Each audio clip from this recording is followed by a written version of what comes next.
What's going on, everybody? American Football Network here with another video today. And today we're bringing you guys our Penn State Ohio State preview prediction video. But before we get started, make sure you guys like and subscribe. Comment those thoughts and opinions down below. Let me know what your score prediction for this game is in the comments down below, as we're actually about to shout out the winners of last week who got the closest score predictions for the three games. So comment yours down below, and if you're the closest, you'll get a shout out next week. So yeah, do that. Also check out the description for links to our shop, podcast, and website. We're actually about to drop a new merch line, so we're excited about that. More details on that coming out soon. Don't miss it. But let's go ahead and jump into the score prediction winners from last week. So nobody predicted Oregon Washington right. They all predicted Oregon to win. They did not win. They lost 36-33. Miami lost to North Carolina 41-31. The closest score prediction on that one goes to Rob McHugh. He had the Tar Heels winning that one 42-27. So congrats to Rob. He got the closest on that one. For USC Notre Dame, we have a tie between Philip F 8978 and Austin Figueroa 4851.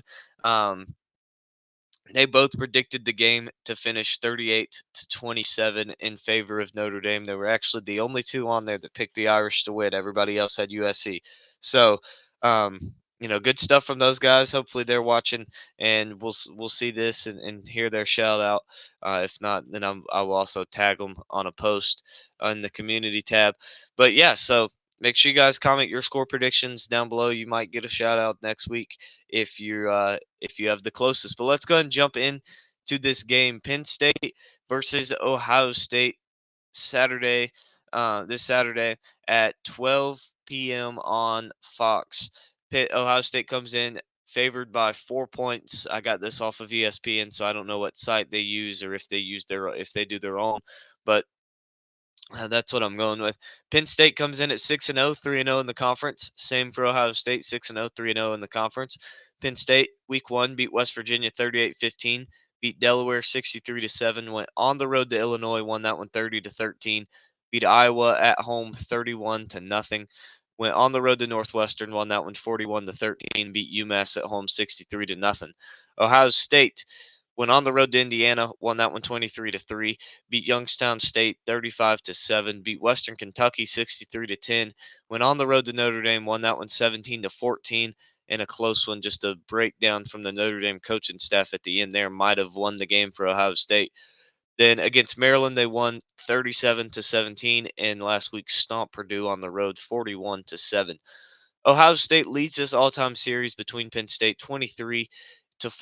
Ohio State has won 6 straight, dating back to 2017. They've played every year. They've beat them from 2017 to 2022. Penn State looking to change that, but it's going to be a tough one as they got to go on the road to the Buckeyes. But let's take a look at the keys to the game for the Penn State Nittany Lions.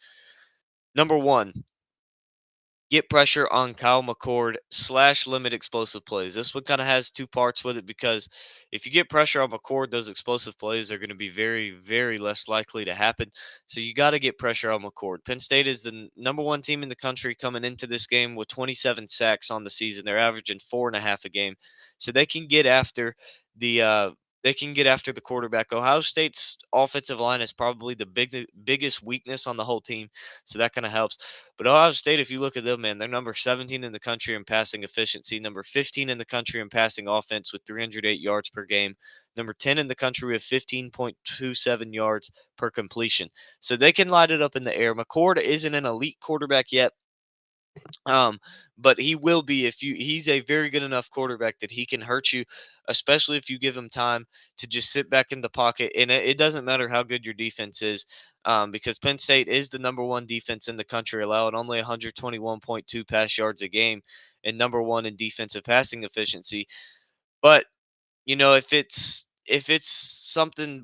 a scenario where the court's having 5-6 seconds to throw, I don't care how good your defense is. Whenever you're playing receivers like that, they're gonna tear you up, and they're gonna find ways to get open and get big plays down the field. So you have got to make sure that you limit those explosive plays and get a lot of pressure on McCord.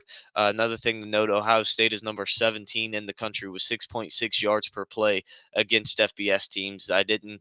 Um, the side I used didn't count against non-FBS teams, so Youngstown State, the only one that wouldn't count there for the Buckeyes. But yeah, I mean they're a very explosive offense, a very talented offense, but they do have a few injuries that they're going to need back. Travion Henderson, their running back, is missed last game. Emeka Egbuka missed last game, so it seems as if those guys are going to be back, but definitely something to monitor as we get closer to game time for this one, because it definitely could be something that doesn't that doesn't go in their favor, and that's going to be a big loss if it doesn't. Number two, establish a run game. You got to get a run game going. You cannot be one dimensional with a young quarterback and Drew Aller in a tough environment. Ohio State does have the number 22 rush defense in the country, though, allowing only 109.2 rush yards a game. But Penn State comes in with a number 15 rushing offense, and they're allowing 200 or rushing for 203.3 yards a game. So it's going to be who's better, who's better, because this is a very good run defense versus a very good run offense. So who's going to come out and be better? And I think that whoever wins this matchup could potentially be the difference in the football game. If Penn State has a hard time rushing the football, I just don't see Aller being able to drop back and throw the ball, and just lead them to a victory here, because they're going to be, if they're one dimensional, Ohio State's going to attack, and he's a young quarterback in a tough environment, and he needs a run game, in my opinion. Number three is get Aller going early. Like I mentioned, he's a young quarterback in a tough environment. You don't want him to not throw a pass for a while, or have to throw it on a 3rd and 14, something like that for a first down. No, you want to. I would honestly consider as James Franklin coming out on the first two plays, throwing the football with him. Just, your Ohio State's going to be expecting you to run with a young quarterback in a tough environment, and you're more of a running team. But if you can come out and get him to throw, maybe two passes, get a first down, maybe two, get him a little bit of confidence going, then start getting that run game going, kind of put Ohio State back on their heels a little bit. Kind of come out throwing a jab, and just kind of mix it up with them. But again, the passing game is going to be difficult to come by. Aller on the season, 65.2 completion percentage, 1,254 yards, 12 touchdowns to no picks. Hasn't really played a great defense. So I mean, he's played Illinois, who was supposed to be a very good defense, but they've kind of fallen off a lot. They haven't really been what they were supposed to be. You look at Iowa, he played them in Iowa. Yes, is a good defense, but they were primarily running the ball against them in that game. So that's where they got a lot of their damage from. So Aller has not played a defense nowhere near the level of Ohio State yet. Ohio State comes in number 4 in the country in passing yards allowed, only allowing 154 yards a game. But um, they're also number 6 in yards per completion allowed at 9.26. So this is a team that is, um, you know, not going to let you throw the ball very easily. And whenever you do, you're not hitting them over the top for deep passes, which I think isn't really a big concern, because that's not how Penn State's offense has been ran at all season. They're not a very explosive offense. They take a lot of time off the clock. They go on long drives. So, I mean, I think that their completion, yards per completion, is probably going to be less than 9.26, unless they just come out throwing haymakers at Ohio State, going throwing deep passes. I just don't see that, though, with a young quarterback. But I think my three keys for the Penn State Nittany Lions to get a win at Ohio State is: number one, get pressure on McCord and limit those explosive plays; number two, establish a run game; and number three, get Drew Aller going early. Now, on the other side for Ohio State, these are gonna kind of feed into each other. But number one, stop the run. Like I mentioned, Penn State number 15 rush offense, Ohio State number 22 rush defense. Ohio State held Notre Dame, the number 52 rush offense, the best offense that they faced all season. They're averaging 165.2 yards per game. They could be better than that. They fell them to 176 rush yards on 4.5 yards per carry. West Virginia is the best run defense Penn State has faced, number 35 in the country, allowing 119 yards per game.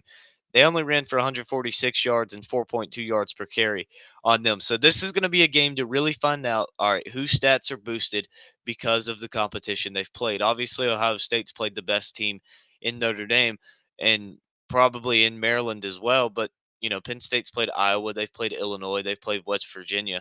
I mean, neither one of these teams have played any like just outstandingly great teams. So this will be the game to prove whose numbers are for real, whose aren't, and stopping the run is the first key for Ohio State. Make them one dimensional, make them throw the ball, and have to trust their young quarterback in a tough environment. Number two, get one-on-one coverage on the outside. Either spread guys out wide, establish a run game, something, but you got to find a way to get one-on-one coverage on the outside because Penn State's defense is very good, particularly in zone coverage. So if you can get one-on-one where they're having to go man you know, the because of the rushing game that you're bringing at them, then get one-on-one coverage on the outside. Marvin Harrison, 31 catches, 631 yards, 19.5 yards a catch. Emeka Egbuka, 22 catches, 303 yards, 13.8 yards a catch. You got to get him back healthy, but still two very elite targets here in this one. But however, if you're not able to get one-on-one coverage on the outside, but you can get one-on-one coverage with your tight end, that's where Cade Stover comes to play in at. 23 catches, 359 yards, 15.6 yards per catch, second lead receiver just behind Marvin Harrison on this Buckeyes team. Stover's a big target, and he's been a very valuable target for McCord this season. So, you want to get one-on-one coverage on the outside and torch that secondary with Harrison and Abuka. But if you're unable to do that, you still have the safety blanket of Stover, who's probably going to be matched up one-on-one with a linebacker or a safety. You'd prefer a safety because Stover isn't really a speed burner, but he's a big body and can body the safeties. So, that's something to watch for. If Ohio State can get one-on-one coverage on the outside and still hold up and protect McCord, then that's gonna be very big for him. Number three is give Kyle McCord time. I said, these are gonna kind of work together. But I mentioned Penn State, number one in the country with 4.5 sacks a game. Ohio State, number 17 in passing efficiency. Penn State, number one in the country in defensive passing efficiency. So you got to find time, and you got to hold up as the offensive line. I think that is the biggest matchup in this game is Penn State's defensive line versus Ohio State's offensive line, and vice versa. Penn State's offensive line versus Ohio State's defensive line. I think this game is really going to be won in the trenches. You hear this all the time that football is won in the trenches, and I think that's true a lot of times, but I think it is definitely true in this game. I think that the trenches are going to decide this football game by a lot because if Penn State's getting pressure and that offensive line is holding up, they're going to be able to move the football and they're going to be able to prevent Ohio State from moving the football. However, if it's the other way around, they're going to get lit up, and Ohio State's going to put tons of points on the board. So you got to you got to be able to give McCord time. If you're Ohio State, let him sit back in the pocket for a little bit, and it doesn't have to be 5, 6, 7 seconds back there, but give him 3, 4, maybe 5 seconds to throw the football and find somebody, because he has talented receivers who not only are talented deep down the field, but can make something happen off just a little 5-yard pass. So look for that. Again, Ohio State's keys to the game. Number one, stop Penn State's run game. Number two, get one-on-one coverage on the outside. And number three, give Kyle McCord time in the pocket. So, with all that being said, now it's time for the score prediction. I've went back and forth on this game, been 50-50 on it, but at the end of the day, I had to go Penn State 27, Ohio State 26. I think Penn State covers the 4-point spread. I just like this Nittany Lions team, particularly the defense, and I think that they're going to be able to run the football. I didn't like Ohio State's defensive line play in the Notre Dame game. I think Penn State will get a run game going. I think Aller will be comfortable, and I think he's the real deal. And I think that defense for Penn State is just going to be too much. I think they squeak out of Columbus with a win. So that wraps up today's video. Make sure you guys like and subscribe. Comment those thoughts and opinions down below. Let me know those score predictions so you can get a shout out on next week's video. I hope you enjoyed today's video. Help me hit that goal of 1,100 subs by the end of October. Appreciate all of you guys watching. We'll see you tomorrow. We got Tennessee, Alabama up next.